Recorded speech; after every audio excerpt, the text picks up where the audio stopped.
Bonjour Emmanuel Macron, merci de nous accorder au groupe Canal+ CI Télé cette interview lors de votre séjour à New York. Moi j'ai été très frappée de voir que vous faites pas mal d'interviews avec des médias américains et il y a quelque chose qui m'a vraiment interloqué. Vous avez dit sur CNN, France is back, la France est de retour. Ça peut choquer ça avec le chômage qui atteint des records absolument incroyables et ces Français qui disent que la crise économique est absolument terrible et qu'ils ne s'en sortent plus. La France est de retour, monsieur le ministre? Oui, la France est de retour parce qu'elle fait les réformes. C'est la grande difficulté quand on parle de politique économique, c'est qu'il y a toujours un effet de décalage. Quand la France a un déficit public et une dette importante, une compétitivité trop faible, ce n'est pas le résultat de la politique des 6 derniers mois. C'est une décennie perdue. D'accord, donc c'est toujours la faute des anciens? Non, pas du tout, parce qu'on aurait gouverné. Je veux dire, là, vous êtes quand même au pouvoir depuis assez longtemps. La gauche, ça fait 3 ans. Oui, donc ça fait quand même pas mal pour réformer un pays. Bien sûr, on est en train de bouger les choses. Vous savez, depuis la fin 2014, le coût du travail français est repassé sous le coût du travail allemand. C'est le résultat de notre politique de modération salariale, du CICE.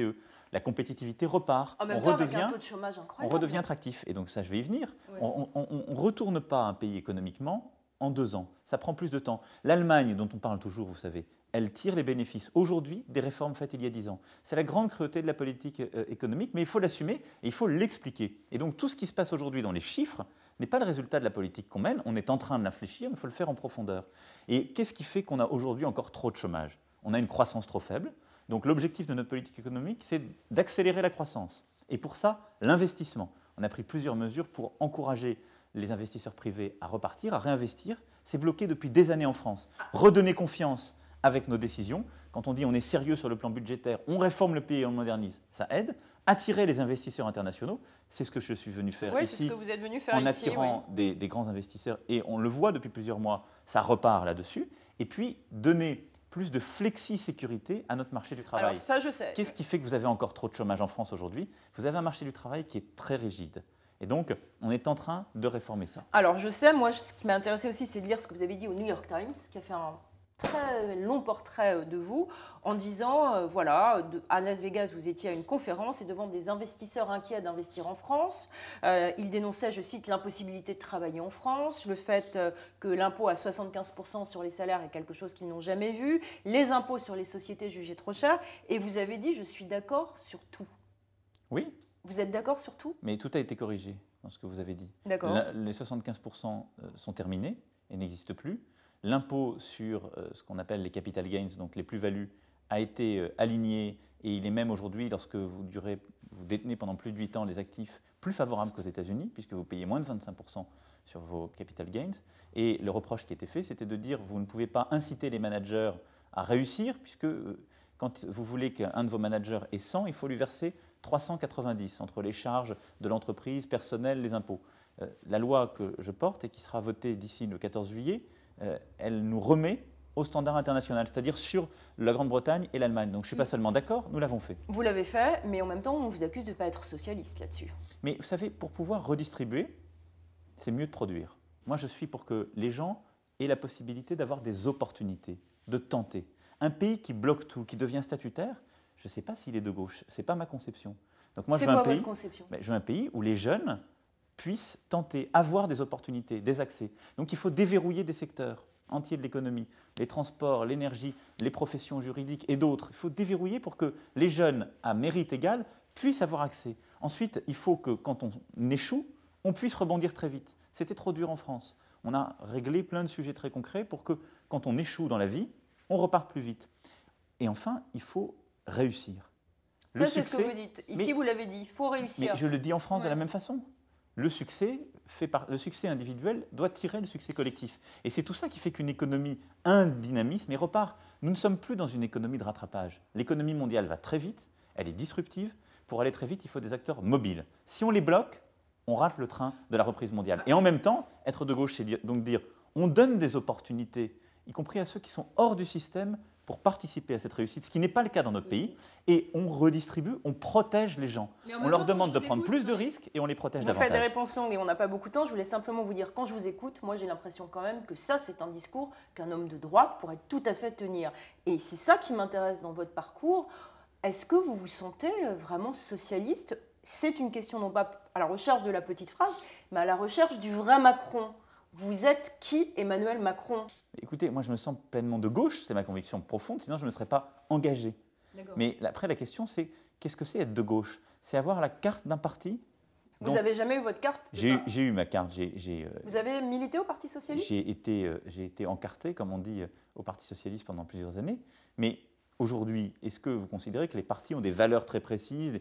Pas forcément. Moi, je suis de gauche, dans le sens où les valeurs que je porte me semblent être celles de l'émancipation, du travail, de la mobilité sociale et en même temps de la redistribution, de la protection des individus. Ce sont des valeurs de gauche. En même temps, regardez l'histoire de la gauche. Attendez, je vous interromps parce que vous êtes très fort pour pour partir dans un romantisme verbal que je trouve assez intéressant d'ailleurs. Mais par exemple, lorsque le New York Times interroge Jean-Marc Germain, qui est un avocat socialiste, il dit de vous, et visiblement ce n'est pas votre meilleur ami, qu'il n'y a pas de côté humain chez vous, que la loi Macron détruit le socialisme. Vous vous sentez comment par rapport à ça? Je pense que c'est excessif, mais ça vous blesse? Non, vous savez, si je m'arrêtais à ça, j'aurais arrêté assez rapidement, parce que j'en ai eu beaucoup depuis 10 mois que je suis ministre, et je considère que je fais un travail de fragmentation un peu idéologique. Qu'est-ce qui vous atteint le plus quand vous êtes critiqué comme ça? Les critiques qui viennent du monde politique ne m'atteignent en rien. En rien. Parce que je considère qu'elles viennent de femmes et d'hommes qui ont décidé de jouer à un jeu qui n'intéresse d'ailleurs plus beaucoup les Français. Vous savez, moi je pense que les Françaises et les Français se moquent de savoir si je suis socialiste de gauche, de droite, social-libéral ou autre. Ils veulent savoir si la politique, sous l'autorité du Premier ministre et du Président de la République que je conduis, est efficace et si elle est juste. Mais ça vous atteint? C'est l'idée que me fait de la gauche. Non, pas du tout. Ce qui m'atteint, c'est quand je vois des concitoyens qui ont des difficultés au réel. Ça m'atteint beaucoup plus. Ça m'atteint.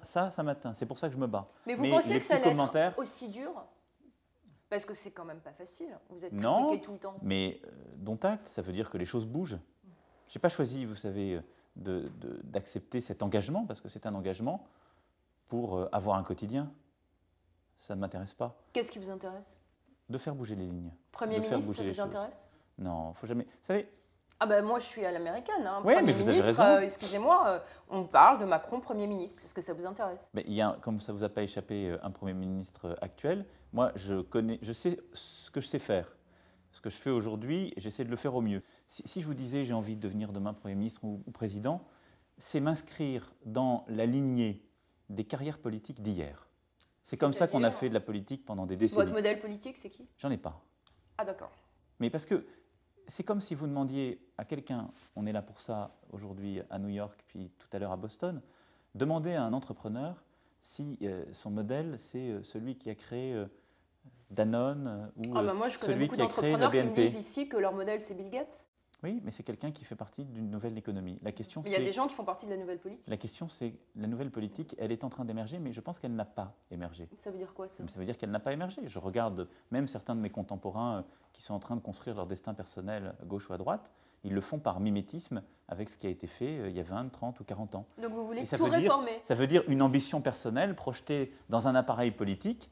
Je crois que c'est plus ce qui intéresse nos concitoyens. Nos concitoyens, ils veulent des solutions, ils veulent aussi des concepts, des idées, comprendre comment on voit le monde, la société, et ils veulent une cohérence d'ensemble. Qu'est-ce qui est le plus dur dans la politique pour vous? Le temps. Le temps. C'est qu'aujourd'hui, la politique est prise dans le temps médiatique, qui est celui des annonces, de l'immédiateté. Barack Obama, il dit ça aussi, le temps, les chaînes d'infos continuent et tout ça. Ça, c'est très à la mode pour les politiques de dire ça. Mais je ne sais pas si c'est à la mode. Non, mais c'est vrai, le temps, non, les mais médias, c'est la etc. divergence qu'il y a entre l'immédiateté, justement, médiatique, et la durée que prend la construction et surtout la mise en œuvre de la décision politique. J'ai fait les premières annonces relatives à ma loi le 15 octobre dernier. Je n'avais pas pris beaucoup de temps, j'ai été nommé le 26 août. J'ai présenté le texte en Conseil des ministres le 10 décembre. On a fait une procédure d'urgence tout accélérée, etc. Et au mieux, pour le 14 juillet, on aura voté cette loi. Donc pour vous, c'est une réussite? C'est une réussite et ça a été beaucoup d'efforts, ça a été près de 500 heures de débat parlementaire. Mais est-ce que vous pensez que nos concitoyens aujourd'hui, quand on voit le rythme de notre démocratie, peuvent considérer que c'est satisfaisant? Non. Et donc c'est ça ce que je dis, c'est qu'une fois que j'ai fait une annonce, que je vous ai dit quelque chose, demain vous serez passé à autre chose, mais c'est quoi l'annonce que vous allez faire? Or moi je vais mettre 10 mois à la mettre en œuvre et puis ensuite il y aura les décrets, les textes, être sûr qu'elles s'appliquent dans la vie des gens. Et beaucoup des gens qui vous écoutent, qui nous écoutent, ou qui nous regardent ont le sentiment qu'une fois que c'est dit, c'est fait. Et qu'ils peuvent sortir et que ça s'applique déjà. Donc c'est ça qui est, je trouve, très dur aujourd'hui. C'est qu'il y a eu une accélération par le biais de la technologie et des pratiques extraordinaires de l'information, des échanges, et en même temps un temps démocratique qui est resté au rythme du 19e siècle. Pour terminer, je voudrais vous poser la question que je pose tout le temps à un homme ou une femme politique. La dernière fois que vous avez pleuré, c'était quand? C'était totalement privé. Ah, vous n'aimez pas parler de la vie privée? Non. Mais pourtant, aux États-Unis, il n'y a pas de frontière entre vie publique et vie privée. Et j'ai le droit, moi, d'en avoir une. D'accord, donc on va considérer que aux États-Unis, vous restez français. Vous avez bien compris. Parfait. Merci beaucoup, Emmanuel Macron. Merci à vous.